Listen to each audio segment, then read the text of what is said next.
Hi everyone, welcome back to the Weekend Charts, where I run through the most important charts and themes in markets and investing.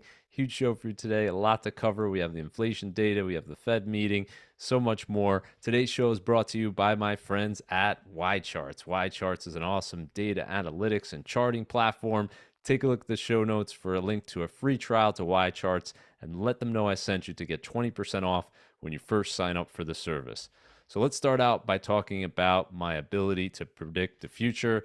So this is a habit of mine. Before every FOMC meeting, I put out this tweet that says tomorrow's news today. I've done it pretty much every single meeting over the past few years. And I essentially say what the Fed is going to do. So this past meeting, December 13th, I said the Fed is going to hike 50 basis points, continue to reduce their balance sheet, and signal more rate hikes again, but at a slower pace. And how is it possible? Do I have a crystal ball? How am I able to predict all of these FOMC meetings a day in advance? No, I can't predict the future, sadly. All it is pattern recognition. And with the Fed, every single meeting since pretty much since 2009, whatever the market was expecting the Fed to do going into that meeting. So in this case, the market was expecting the Fed pricing in a 50 basis point rate hike. That's exactly what the Fed has done. So when the markets expected no hike, there's been no hike. When the markets expected a cut in interest rates, the Fed has cut interest rates. And in this case, when the market has expected a hike, each and every time the Fed has done exactly what was priced in by the market. So where are we now in terms of those rate hikes? This is the seventh now rate hike this year. So that brings us up to 4.25% to 4.5%. That's the highest Fed funds rate that we've seen in the US since December 2007. So 15 years, pretty long time for the Fed to be not at this level. So an incredible pace of hikes this year. I think I polled people in January asking how many times the Fed would hike, and very few people thought the Fed would even hike 4 times this year. So this is much, much greater than pretty much anybody expected, and much greater certainly than the Fed themselves predicted if you look at their projections from last December. So 4.25% increase this year. Enormous impact, of course, on markets, on both stock and bond markets. The stock market having its worst year since 2008.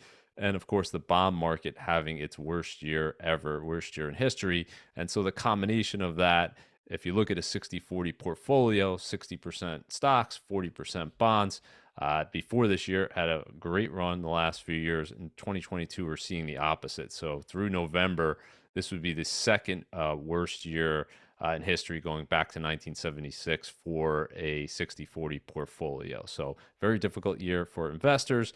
We talked a number of times of how that's been better news if you're looking forward, but painful coming if you came into this year with exposure to stocks and bonds. So where's the good news? What's the bright side of all these rate hikes? Well, you're getting higher rate of interest on your savings. So if we look at FDIC insured savings accounts, I just pulled this up before putting this together, 4.35% now, the highest rate I could find. And this will continue to increase if the Fed hikes again, as it's expected to do next year at its next meeting. This is going to continue to increase as well. So if you have cash that's sitting in your checking account, very easy. You can open up one of these bank accounts, link it to your checking account, and immediately earn a higher rate of return on your money. And really fascinating. I highlighted this in the last video, but I want to highlight it again. That only a year ago, in order to get that 4% yield, you had to reach all the way up to a junk bond. So a very risky bond that you had to buy was yielding less than 4% here. It was an all-time low in the U.S. For junk bond yields. And now, just a little over a year later, you're getting 4%, above 4% now, risk-free. So it's pretty amazing how much can change in just 1 year's time. So with the Fed having hiked 7 times, all eyes are, of course, looking ahead. We have a few more meetings to go, or do we have many more hikes to go? And what the market is saying is really just 2 more rate hikes to go. So if we look at that curve of expectations, this is a curve of the Fed funds futures going forward. You have 2 more rate hikes priced in by the market. They're saying the Fed's going to only hike 25 basis points when it meets at its next meeting in February, and then do another 25 basis points when it meets in March, and then that's it. So the market's saying two more hikes. We're gonna end just below 5%, so 4.75 to 5% will be the final range, and then it's going to kind of meander for a period of months here, and then starting in November of next year, market is saying you're going to start to see rate cuts, and we'll talk about why the market's thinking that in a little bit. But if we look at expectations of market participants, I put out this poll asking what will the Fed do in 2023. Essentially, where will the Fed funds rate end next year at? And you can see most people are kind of in agreement with what the market is saying right now. Majority, greater than 50%, saying the Fed will be done before it hits 5%. And even those who believe it'll be above 5%, many of them are not saying above 6%. So only 13% saying the Fed has really a lot more to go here before it stops hiking rates. And why are people thinking that? Could we be nearing the end of that rate hiking cycle? Well, there's a few reasons. I think number one, for most people, they're recognizing that the economy and these interest rate hikes are going to have an effect on the economy. I put out this poll, last week asking, do you agree or disagree with this statement that the U.S. economy is already in a recession or will enter a recession in 2023? So many people are in that first camp, thinking already in a recession, and then there's a number of people saying, no, we're not in one now, but we're going to be in one next year.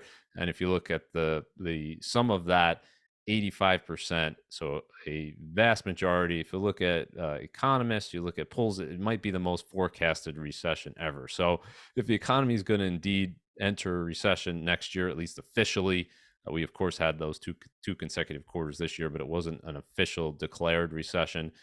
Then it's highly unlikely that the Fed at that point is going to continue hiking rates into that clear signs of economic weakness. So that's number one. Number two, and I think this is a factor the Fed won't likely talk about it, but I think it's definitely a factor. We have the national debt continuing to rise. We have the deficit running about 1.3 to 1.4 trillion. And now we have all of these debt securities maturing, and they're maturing at higher interest rates. So I've shown this chart before, but it continues to move in this direction, and that direction is up. The interest expense on US debt, highest it's ever been, and this is likely to approach $1 trillion, and will be close to being the single largest line item in the federal budget. So I think the Fed, whether they say it or not, is mindful of this and saying we can't hike interest rates too much, or that interest expense on that debt burden is going to be too enormous. So the Fed's not supposed to be political or looking at fiscal policy, but by their actions in 2020 and 2021, we know that that's not true. The Fed is very much looking at this stuff. So that's reason number two why we are likely nearing the end of a rate hiking cycle. And number three, most importantly, would be that we're seeing all of these signs that inflation is coming down and likely to continue to come down in the near future. So just some of these factors that I talked about in this tweet here, you have gas prices down 37% from their peak, used car prices down 19%, freight rates, I've shown that chart a number of times, down now 81% from their peak. Fertilizer prices are coming down, so that's going to impact food prices, hopefully. Rents are down 3 months in a row, and home prices are now down over 10% from their June peak. So all these factors are pointing in the direction of lower inflation rates ahead. But where are we in terms of inflation? What did that inflation report show?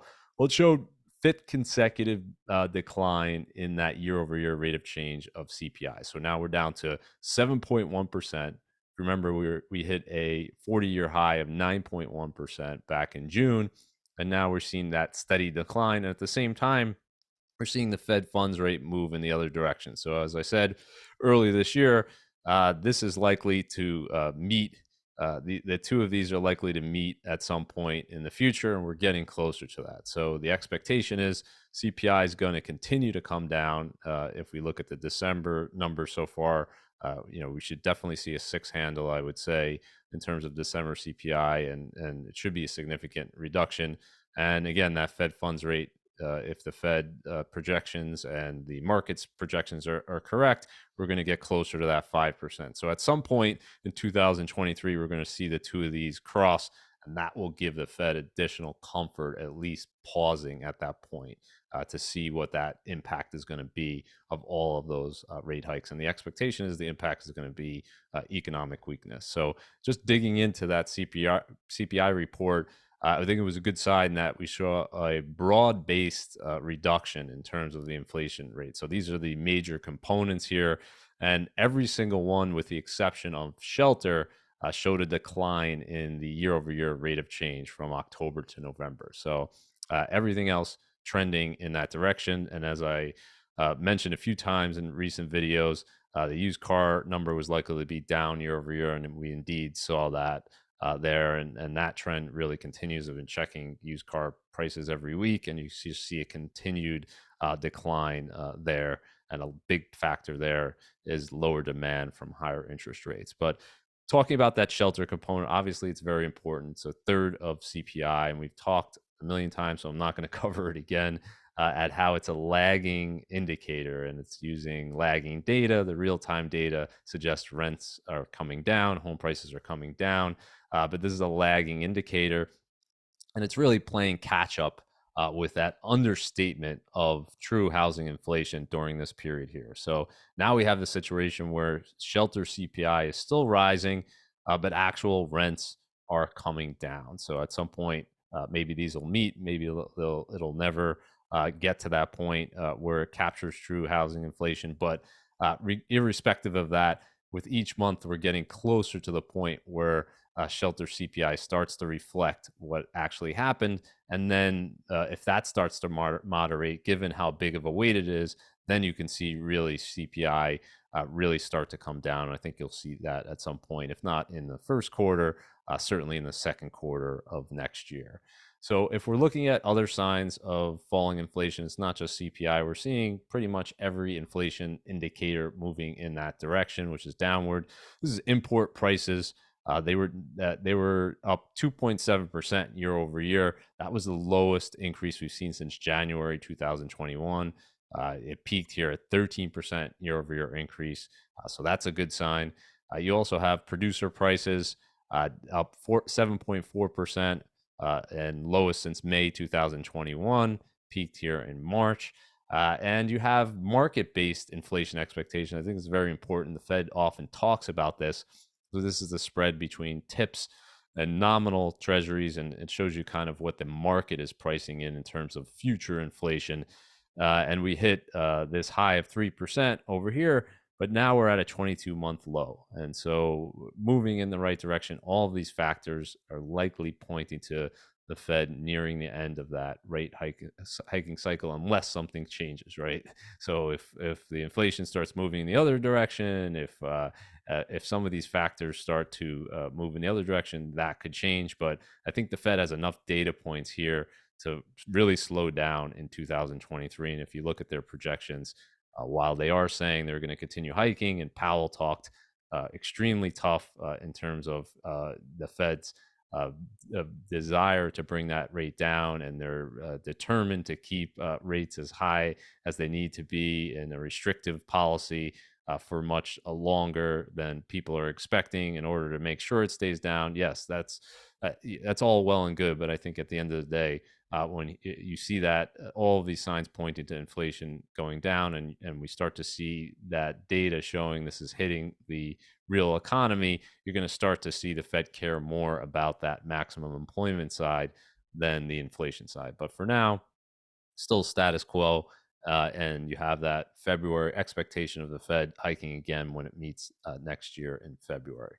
So how is this impacting all of this, the U.S. consumer? The U.S. consumer has been pretty grumpy this year, and I think this chart really tells you why. It's the 20th now consecutive month where wages in the U.S. have not kept pace with rising prices. So 20 straight months. The Fed's actions in terms of hiking interest rates and reducing demand and that inflation rate coming down mean this is going to get better and this gap is going to be closed, but we're not there yet. And this is really hitting consumers hard because they're seeing a loss in their purchasing power.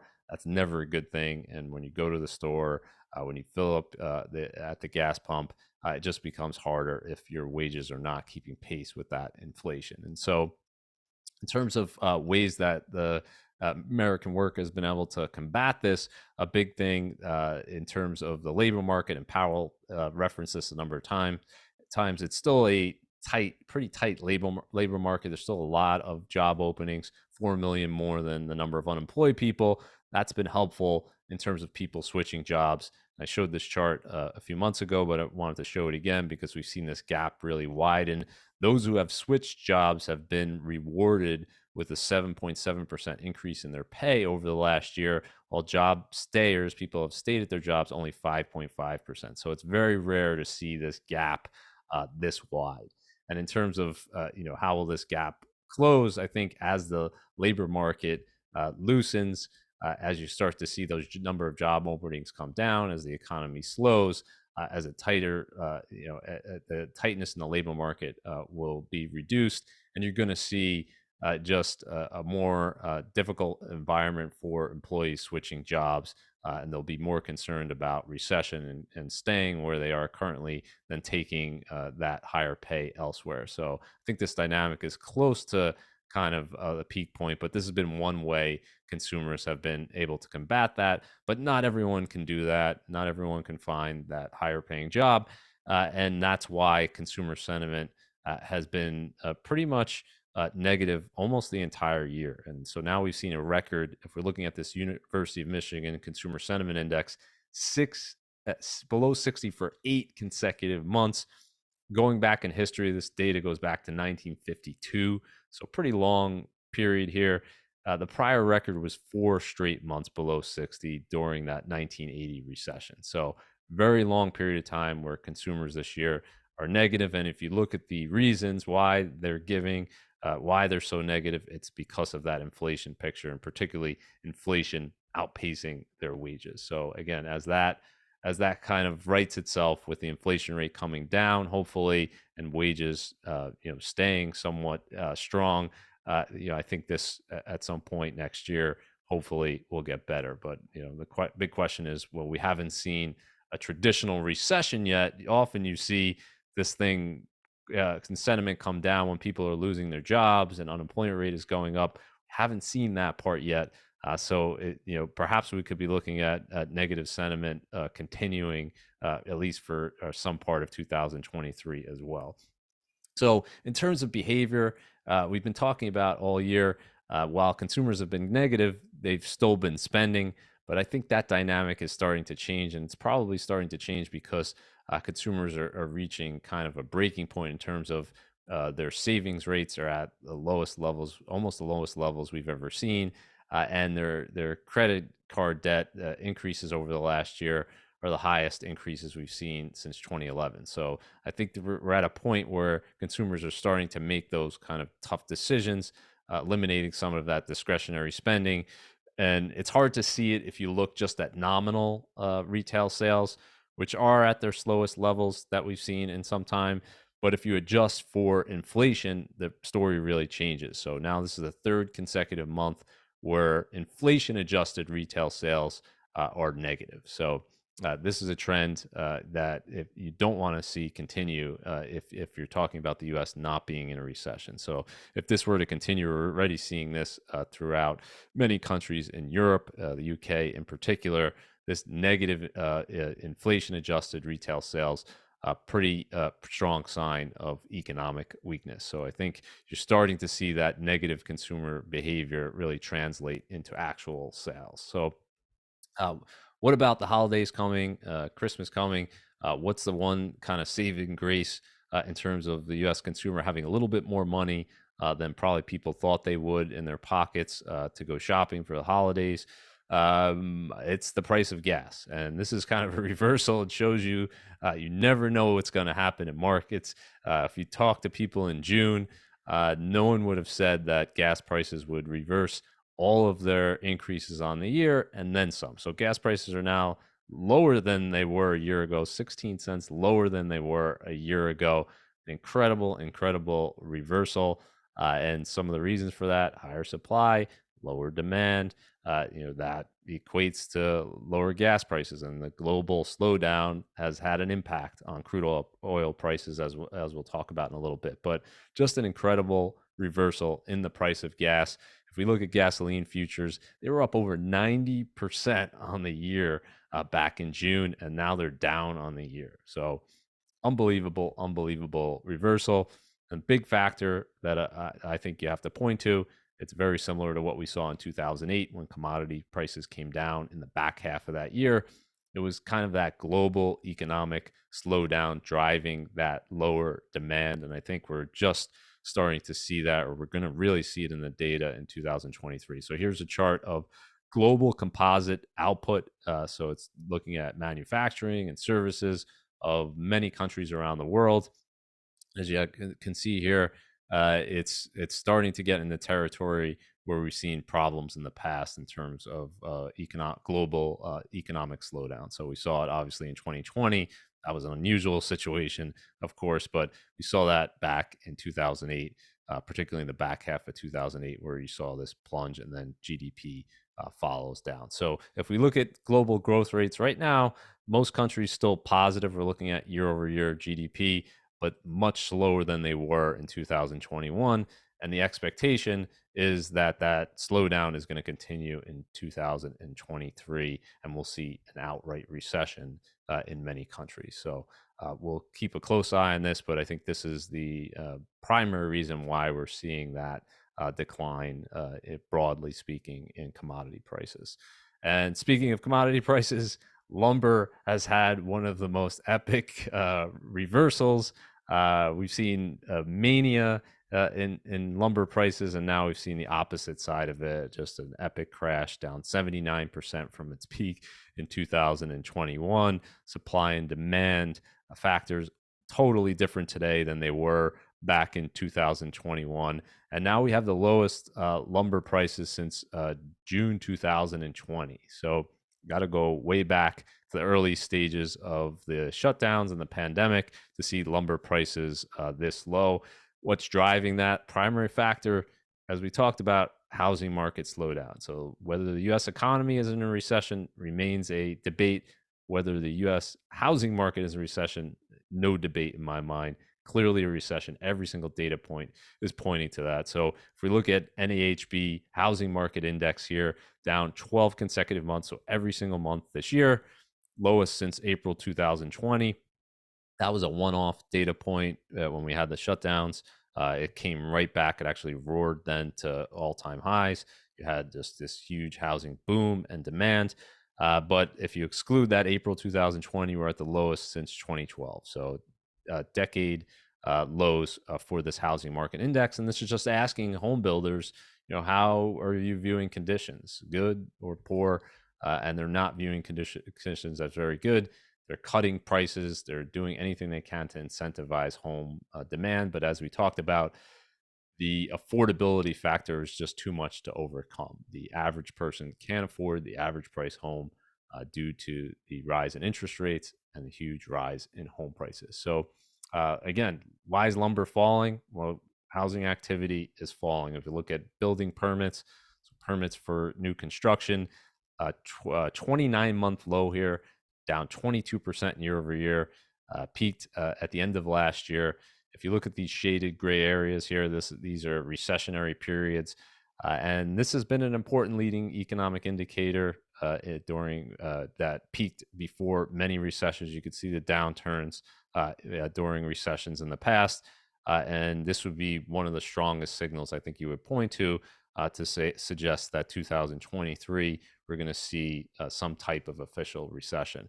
And in terms of home prices, it's a process. And I think at the start of it, there were many people saying, well, similar to what they said after the housing bubble in 2006, 2007, home prices are not going to decline on a national basis. Certainly some areas will decline, but a lot of people are skeptical that prices are going to come down. But we talked about that affordability factor is just too big. So initially, you see sales plummet, you see this demand decline, and then with a lag, you see prices decline as well. And that's exactly what we've seen this year. Home prices nationally peaked back in June, and now we're a little over 10% down from that peak. And we're in now the weakest seasonal period for the housing market. So we're expecting to see further declines into early next year. And the year-over-year rate of change, it's close to flat now year-over-year. And I suspect this is going to turn negative in early 2023. So on the inflation front, remember, opposite of what we've seen, what was once a tailwind for inflation is now going to be moving it in the other direction. So these are going to be factors in 2023 with a lag that are going to be causing that inflation rate to come down. But in terms of the housing market, affordability is still the big question. And certainly, given the 40% increase in housing prices in a 2-year period, you're going to need more than just a 10% decline to bring home prices back to affordable levels because of how much interest rates went up. So this will be an important story for the U.S. economy because housing activity tends to be a leading indicator. People are not buying or transacting homes or going into new homes. They're not buying as many appliances and they're not fixing things. It has an impact throughout the economy.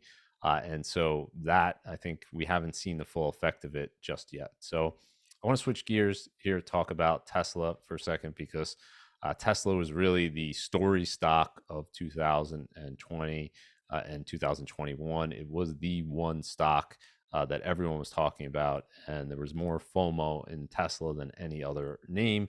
The reason for that is it went up so much more and it had a great story behind it. And so if we look at where Tesla is today, this is now the largest drawdown in history. So 66% decline from its peak in November of 2021. If we look at historical drawdowns here before today, the biggest drawdown was back in that February to March period during the COVID crash. It was a little over 60%. So we're at 66%, and Elon Musk got into kind of a debate, I guess, over why. I think someone was tweeting about that Tesla had lost all of this market value. On Elon Musk's view, he's saying we don't control the Federal Reserve. That's the real problem here. And he went on to talk about interest rates and essentially saying that higher interest rates are causing the prices of Tesla stock to come down, which, of course, that's certainly a factor. Can't dismiss rising interest rates as a factor, but much bigger factor in my view is what happened before that rise in interest rates. And what happened was a good old-fashioned FOMO-induced mania. So if we look at a chart here they put together of Tesla returns versus revenue growth, 1 year will really stand out more than anything else, and that's 2020 here, where Tesla stock went up over 8 times in that 1 year period. So over 8 times, 8x in 1 year. In 2020, when its revenues only increased 28%. And so when you have that type of dynamic, what it does is it pushes that valuation, in this case, the price to sales ratio, up to an unsustainable level, over 30 times sales in early 2021. And I wrote a piece that when it hit that level in January 2021, then I said the following: when expectations are this high, investors would be wise to understand what that means. The odds are increasingly stacked against them. For even if the company executes flawlessly in the years to come, its share price performance will ultimately be dependent on future investors maintaining their lofty expectations. So what did I mean by that? Well, if Tesla does everything right in terms of executing at a company level, and I think by all accounts, it pretty much has exceeded most expectations. If we go back to this chart here, you can see in 2021, revenues were up 71%, and so far this year, up 60%. So pretty strong fundamental numbers versus its competitors. The problem is that coming into that, the expectations were so incredibly high that even though it's executed flawlessly, the investors today are not maintaining those same lofty expectations about the future. So that price to sales ratio now down to 6 times, and no one can say that that's low enough. As we talked about, you can see Tesla is traded at 1 time sales in the past, and perhaps it will trade at 1 time sales again. No one can predict it. Perhaps this is the low. Perhaps it's coming back. Perhaps it has more to go. But I think rising interest rates, to say that's the only reason why Tesla's going down, ignores kind of the unbelievable advance that it had, the FOMO-induced advance, and this is really the other side of that mania. And rising interest rates might have been the catalyst to bring this down, but really it would have been inevitable, as we talked about in the year 2000, when the market hit its bubble peak in March 2000. Interest rates were, if we look at Fed funds rate, were 5.5 for 6%, and the Fed cut rates all the way down to 1%, and the stock market went down that entire time. So it's impossible to say that just because the Fed is hiking rates, that's the only reason. Because if that was the case, cutting rates during that dot-com bubble would have stopped the bleeding, and it didn't. The Nasdaq 100 was down over 80% from its peak in March 2000 to its low in 2002, and the Fed was cutting rates the entire time. So I want to end with the something that might seem negative, but I'm going to view this as a positive, and that's the sentiment picture. And we continue to see signs of investor sentiment being pretty dour, and perhaps rightfully so. We've talked about all the reasons why, but I think if you're a bond market investor, or equity market investor, you're better off buying today than you did a year ago, and yet investors are so much more bearish than they were a year ago. And here's just 2 charts illustrating that. One is the put call ratio here. If we look at a 30-day moving average of this, it's at its highest level it's ever been, with the exception of 2 periods in 2008, October, November 2008, and April 2008. So certainly extreme negative sentiment. Of course, traders who are buying puts are making negative bets, calls are positive bets. So when this ratio of puts to calls goes up, it tends to be a sign of extreme negativity. We also see this period here in March 2020 when it spiked. So that doesn't mean this is the low. For sure, the market did not bottom until March 2009. But as I often say with sentiment indicators, you'd much rather see extreme negative sentiment than positive sentiment, because it means more likely that stocks are down and trading at a better valuation. And just want to end with a final point here. Interesting to see that strategists, for the first time in decades, are actually predicting a down year for stocks in 2023. And this is a surprise, because pretty much every year, like clockwork, most these strategists say the market's going to go up. And that's a good bet often to make, because the market on a calendar year basis is usually up 3 out of every 4 years. So if you're going to bet in a direction, go with the odds and say the market's going to be up. And what's unusual about this year is they're actually predicting a down year for stocks. So if you're a contrarian, you're looking for something positive here in what's been a year of mostly negative news, I would say this is probably the most positive thing I can see, other than the inflation rate coming down, doing its work, and savers being compensated again with a reasonable interest rate. The most positive thing that you could say is that a lot of people are much more negative after prices have come down. So we'll leave it there. Thanks everyone for watching this year. I want to wish everyone a Merry Christmas, Happy Hanukkah, Happy Holidays, and we'll see you next year.